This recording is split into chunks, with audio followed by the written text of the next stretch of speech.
তোমরা কি জানো মানুষ মারা যাওয়ার পর তার আত্মার কি হয়? একদিন নবী করিম সাল্লাল্লাহু আলাইহি সাল্লামের একজন সাহাবী মারা গেলেন।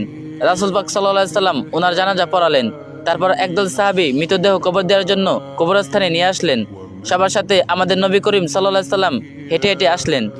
দুজন সাহাবী কবর খুঁড়তে শুরু করলেন। সবাই মৃতদেহকে ঘিরে বসে আছেন। কবর খনন শেষ হওয়া পর্যন্ত অপেক্ষা করছেন। সবাই চুপচাপ, নীরব ও শান্ত একটি পরিস্থিতি। নবীজি গভীর মনোযোগ দিয়ে কবর খোঁড়া দেখছিলেন। একটিবার সবার দিকে তাকিয়ে জিজ্ঞেস করলেন, তোমরা কি জানো মানুষ মারা যাওয়ার পর তার আত্মার কি হয়? সবাই খুব আগ্রহ নিয়ে নবীজিকে বললেন, ইয়া রাসূলুল্লাহ সাল্লাল্লাহু আলাইহি সাল্লাম, আমাদেরকে বলুন। নবীজি সাল্লাল্লাহু আলাইহি সাল্লাম একটু চুপ করে থাকলেন। সবাই ওনার কাছে এসে ঘিরে বসলেন। মৃত্যুর পর আত্মার কি হয় এই তথ্য তাদের জানা ছিল না। আজ সেটা নবীজির মুখে শুনবেন। কত বড় সৌভাগ্য! শোনার জন্য সবাই অধিক আগ্রহে নবীজির কাছে এসে বসলেন। তিনি একবার কবরের দিকে তাকিয়ে মাথাটা তুলে আকাশের দিকে তাকালেন। তারপর তিনি গল্পের মতো করে বলতে শুরু করলেন, শুনো, যখন মানুষ একেবারে মৃত্যুর শয্যায়, তখন সে মৃত্যুর ফেরেশতাকে দেখে ভয় পায়। কিন্তু যে বিশ্বাসী ও ভালো মানুষ, তাকে মৃত্যুর ফেরেশতা হাসি মুখে সালাম দেন, তাকে উভয় দেন এবং মাথার পাশে এসে ধীরে ও যত্ন করে বসেন। তারপর মৃতপ্রায় মানুষটির দিকে তাকিয়ে বলেন, হে পবিত্র আত্মা, তুমি তোমার পালনকর্তার ক্ষমা ও ভালোবাসা গ্রহণ করো এবং এই দেহ থেকে বের হয়ে আসো। মুমিনের আত্মা যখন বের হয়ে আসে তখন সে কোনো ধরনের ব্যথা ও বেদনা অনুভব করে না। নবী আরও একটু ভালো করে উদাহরণ দিয়ে বললেন, মনে করো একটা পানির জগ কানায় কানায় পূর্ণ হয়ে যাওয়ার পর উপর থেকে এক ফোঁটা পানি যেমন নিঃশব্দে উপর থেকে নিচে নেমে আসে, ঠিক তেমনি নীরবে ও কষ্ট ছাড়াই আত্মাটির দেহ থেকে বের হয়ে আসে।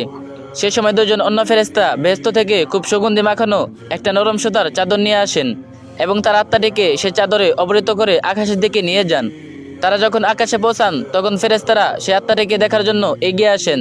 কাছে এসে সবাই বলেন, সুবহানাল্লাহ, কত সুন্দর আত্মা, কি সুন্দর তার ঘিরান। তারপর সবাই জানতে চান, এই আত্মাটি কার? উত্তরে আত্মা বহনকারী ফেরেশতা বলেন, উনি হলেন ফুলান ইবনে ফুলান। নবীর আরবিতে বলেছেন, বাংলা হলো অমুকের সন্তান অমুক। বাকি ফেরেশতা তখন আত্মাটিকে সালাম দেয়। তারপর আবার জিজ্ঞেস করে, উনি কি করেছেন? ওনার আত্মা এত সুঘ্রাণ কেন? আত্মা বহনকারী ফেরেশতা তখন বলেন, আমরা শুনেছি মানুষজন নিচে বলাবলি করছে উনি একজন ভালো মানুষ ছিলেন, আল্লাহর ভালো বান্দা, অনেক দয়ালু, মানুষের অনেক উপকার করেছেন। এতটুকু বলার পর নবী একটু থামলেন। তারপর সবার দিকে ভালো করে দৃষ্টি দিয়ে ওনার কণ্ঠটা একটু বাড়িয়ে বললেন, এই কারণে বলছি, সাবধান, তোমরা কিন্তু মানুষের সাথে কোনো খারাপ ব্যবহার করবে না। তুমি মারা যাওয়ার পর মানুষ তোমার সম্পর্কে যা যা বলবে, আত্মা বহনকারী ফেরেশতারাও আকাশে গিয়ে ঠিক একই কথা অন্যদেরকে বলবে। এ কথা বলে তিনি আবার একটু চুপ করলেন, কবরটার দিকে দৃষ্টি দিলেন, আবার বলতে শুরু করলেন, এই সময় মানুষ যখন পৃথিবীতে মৃতদেহকে কবর দেওয়ার জন্য গোসল দিয়ে প্রস্তুত করবে, তখন আল্লাহ তাআলা আত্মা বহনকারী ফেরেশতাদেরকে বলবেন, যাও, এখন তোমরা আবার এই আত্মাকে তার শরীরে দিয়ে আসো। মানুষকে আমি মাটি থেকে বানিয়েছি, মাটির দেহেই তার আত্মাকে আবার রেখে আসো। সময় হলে তাকে আমি আবার পুনরায় জীবন দিব। তারপর মৃতদেহকে কবরে রেখে যাওয়ার পর দুজন ফেরেশতা আসবেন। তাদের নাম মুনকার ও নাকির। তারা মৃতদের সৃষ্টিকর্তা, তার ধর্ম ও নবীর সম্পর্কে জিজ্ঞেস করবেন। মুনকার ও নাকির চলে যাওয়ার পর আত্মাটি আবার অন্ধকার কবরে একাকী হয়ে যাবে। সে এক ধরনের অজানা অংশকায় অপেক্ষা করবে। কোথায় আছে, কি করবে, এক অনিশ্চয়তা এসে তাকে ঘিরে ধরবে। এমন সময় সে দেখবে খুব সুন্দর একজন তার কবরে তার সাথে দেখা করতে এসেছে। তাকে দেখার পর আত্মাটি ভীষণ মুগ্ধ হবে। এত মায়াবী ও সুন্দর তার চেহারা সে জীবনে কোনোদিন দেখেনি।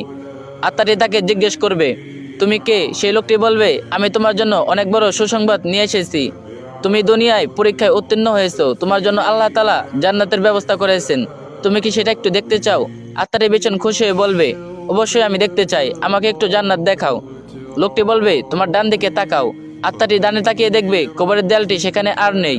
সেই দেয়ালের দরজা দিয়ে অনেক দূরে সুন্দর বেহেশত দেখা যাচ্ছে।